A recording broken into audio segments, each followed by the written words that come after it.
Hello, hello, hello. What's up, everybody? It's Yoshineta195 coming at you with another Black Ops 6 gaming commentary. And in today's episode, is your attention span getting shorter? It's a bit of a strange question that I've kind of found myself asking over the last year or so, and I've always been kind of very curious about our attention span, particularly with noticing my habits to watch more short form content, particularly with YouTube Shorts and Instagram Reels.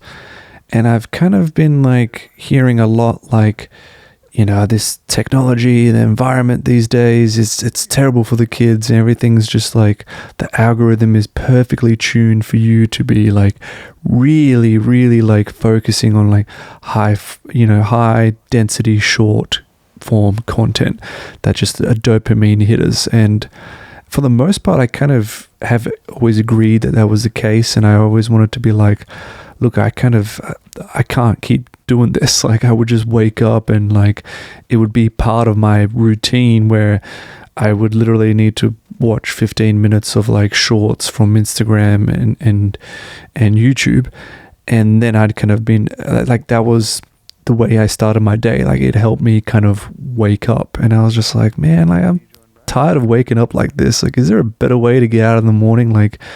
Could I just try to just get up and not look at it? And I kind of did that for a little bit, and I tried, and it was okay. It was kind of peculiar at first. You kind of feel a bit groggy, and you just wake up and you just get out of the bed, because grabbing for my phone for the first thing was literally what I always did. And then afterwards I tried to not do that, and it was kind of, I think I learned to be okay with it later on. But I kind of now replaced it with I'll just scroll through my NBA fantasy app and I'll check Reddit to see what's the latest moves that I should be making, and that's kind of fed into my morning routine. So I've always kind of been curious about our attention spans, and really I think just today I was all right, I want to tackle this topic and actually look into it. I was really interested in trying to figure out, is our attention span inherently short by nature, or is that something that's just come about because of the environment that we are currently in today? And that's the question I kind of put to ChatGPT, my ultimate scientist. But I was just look, what is the latest research here? And the answer it kind of gave me was kind of interesting and complex, and I want to break it down for you in this kind of episode, as you might be watching on this YouTube short video, even though this will be a longer episode. It's a beautiful dichotomy. Anyways, so what Chatty G has told me is that essentially our ancestors and cavemen and just the baseline of human attention has always been short and kind of novelty seeking, in the sense that we were kind of developed and we came, you can picture it as a factory setting. We always had to be on the alert for something. Short burst attention was kind of rewarded as an evolutionary trait, because we had to spot prey and danger, and you had to be kind of focused in those moments when it's very quick. So humans were kind of naturally good at that, and the best humans that could do that went on to survive. And so they weren't at that time, he kind of, Chatty G puts it, it wasn't a modern defect, it was just a feature, and that feature actually helped us survive. So it kind of went into my thinking that we maybe have always been short attention spans. It's always been there. Now just the environment is kind of tapping into that. It's hacking into our dopamine receptors and just really trying to produce this short form attention constantly. But we've always really had that. So I kind of thinking that it's not so much the environment, although it's definitely a play into that. And it's kind of what Chatty G goes on to say, that really is actually the answer is kind of both. That when you realize that our ancestors and our kind of wiring inherently rewarded short form attention because we're always on the lookout for new information and scanning it rather than something just like sitting there and lingering. So it's kind of interesting because I was also on the opinion that, well, cavemen and like people way back in the medieval ages, they'd probably just be sitting around not doing much for a little bit, you know, like maybe they were just like born with this ability to, I don't know, just sit there for such a long time and embrace the boredom and just have such long attention spans. But I think that was just like something that happened from their environment, but really they were born for like, I'm focused, like I'm ready for like short forms of attention. And Chetty G goes on to say that really the kind of capacity for longer spans of attention was actually a learned trait, and it really was dependent on the context you were around. So, you know, if you are from the medieval ages or in the wild west and you just got absolutely nothing going on, you're learning to adapt to this kind of environment around you because you have nothing else, even though you were born to be, you know, more so focused on shorter attention spans for a survival instinct. Later on, you would learn these things about having a longer form of attention. I was like, wow, that's kind of very interesting because it's kind of yes to both worlds, but it's kind of counterintuitive to this thinking that, like, you know, maybe the environment around us is really why so many kids these days and why we have shorter attention spans. But the story doesn't end there, and I'll get to that a little bit later on, because I was also curious. I was like, how do we actually know all of this? Like, how really true, apart from just kind of like anecdotal evidence of thinking, like, you know, of cavemen sitting around not doing anything and having a learned environment to be something kind of longer. And Chetty G goes into this kind of cool description of like picturing like infants and younger children who actually inherently have very short attention spans, and they have to later on learn, you know, more patient tasks like reading, sitting still, and doing tasks like problem solving and so forth. So when you think like a small kid, they love so much, like, you know, kind of, I guess, activity or neural, whatever you call it, firing in their brains. Like they just need stuff to do. Like you need to always give them attention, and like they need attention because of that, because of the way their brain is kind of wired. It's like you don't just give a book to like a freaking 4-year-old and expect them to be like, oh, this is the greatest thing in the world. No, like they're gonna go freaking crazy, and that's like why, you know, you have like hyperactiveness, and I think why this maybe an overdiagnosis of kids these days that have ADHD. It's like, well, my kid just can't focus. No, he's just being a kid. You know, like he's got a short attention span. He hasn't learned the discipline of just sitting still and reading a book or doing something that doesn't reward you every freaking millisecond. So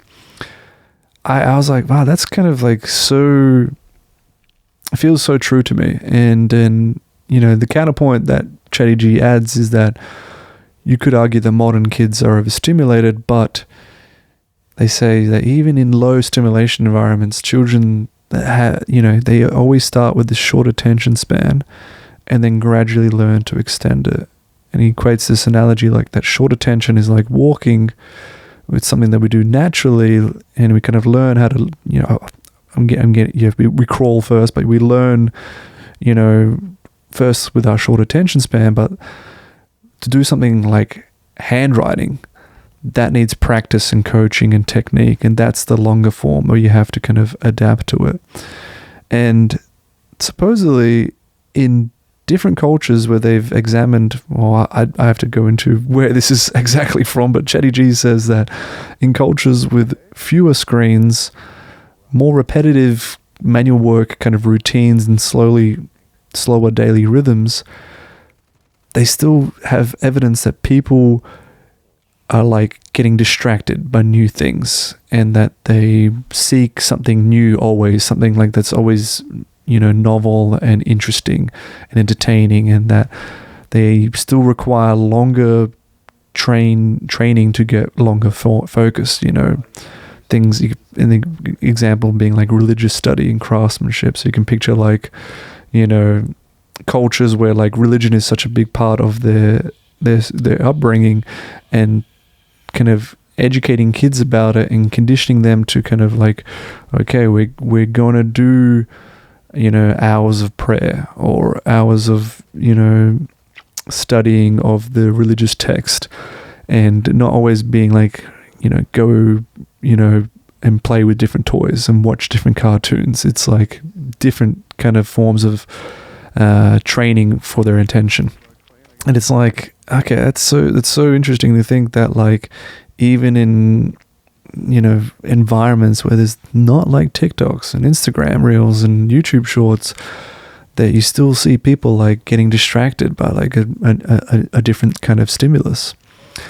And so I like that, like ChatGPT goes on to say that like natural selection has always kind of like favored this fast detection of danger, and like being sensitive to something that's new and novel, and having these shorter bursts of attention. But it doesn't favor like delayed intellectual gratification and being focused on something for hours on end. It's culturally useful but not biologically necessary. It's like, wow, that's almost tapping into exactly like why, instant forms of gratification are so like fleeting, and if they feel good, but studies have consistently shown that like delayed forms of gratification are way better and way more satisfying if you can do that. And it's just like echoing the same thing. Though I kind of want to argue, like, if it's not biologically necessary but culturally useful, doesn't that mean that the new culture right now is kind of like going towards rewarding people that love the short form? Like, if you can be culturally useful and you have a better environment around you that supports shorter form attention spans, picture like TikTok superstars, Instagram reel influencers, whatever, like, then isn't that biologically useful in the sense that you get rewarded with more money, family, instant success, etc., kind of that reasoning. But I think ChatGPT is getting on the sense that, like, from just your human body anatomy's point of view, it's not rewarding in that sense, because we are born with this shorter form attention span.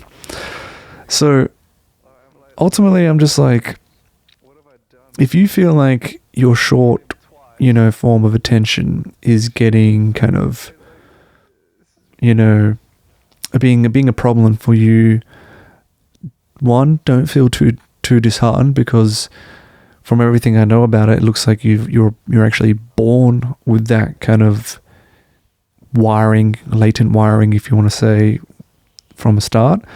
Just now that the environment around you is kind of tapping into that. And the difference that ChatGPT goes on to say is that you can kind of now retrain your attention span. And there's a lot of people that talk about this, where you don't have to go cold turkey and delete everything, but you just kind of learn to gradually, do more things that require more effortful attention.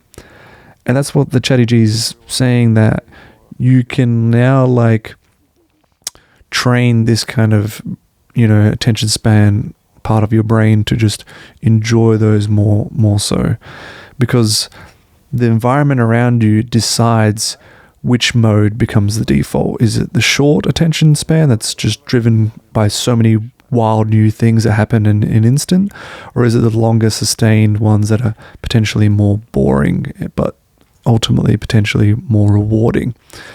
And that right now we're in this era where, because I was curious, does our environment make our original factory setting of shorter attention span even shorter? And the answer to that is potentially so. Like, it overtrains our brain to kind of be conditioned way more, and it's all that like your brain becomes that default of like, I'm so used to short form things happening, more action needs to occur, boom, boom, boom, boom, boom, that becomes now the default for you, because it's just tapping into like everything that your brain has come from original factory setting.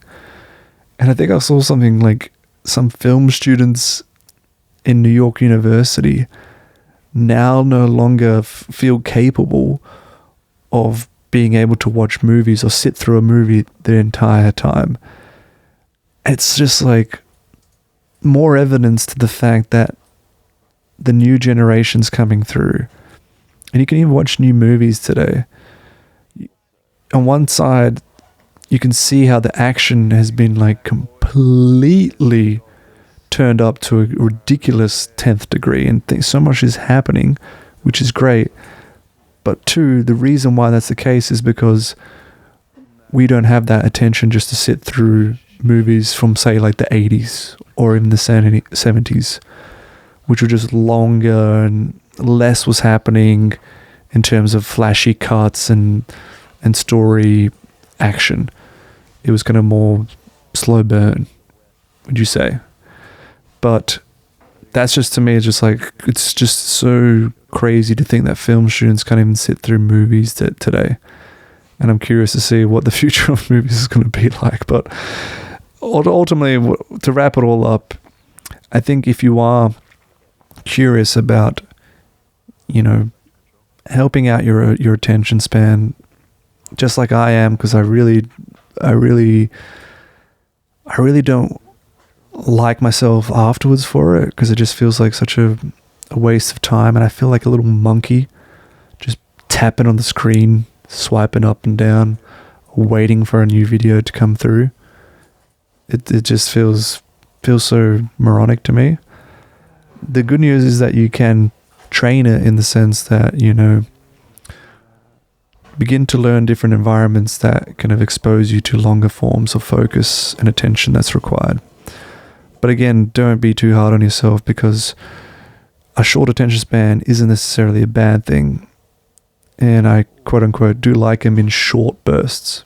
So use it wisely, but realize that if you do want something more sustaining, ultimately, it's going to be with something that's longer form. And I hope you've enjoyed saying all of this, watching this longer form video. But if not, I'll see you out there in YouTube Shorts land. Alright, that's it for me. See you in the next one. Bye-bye. I got a guy on the road here. Fuck. On you.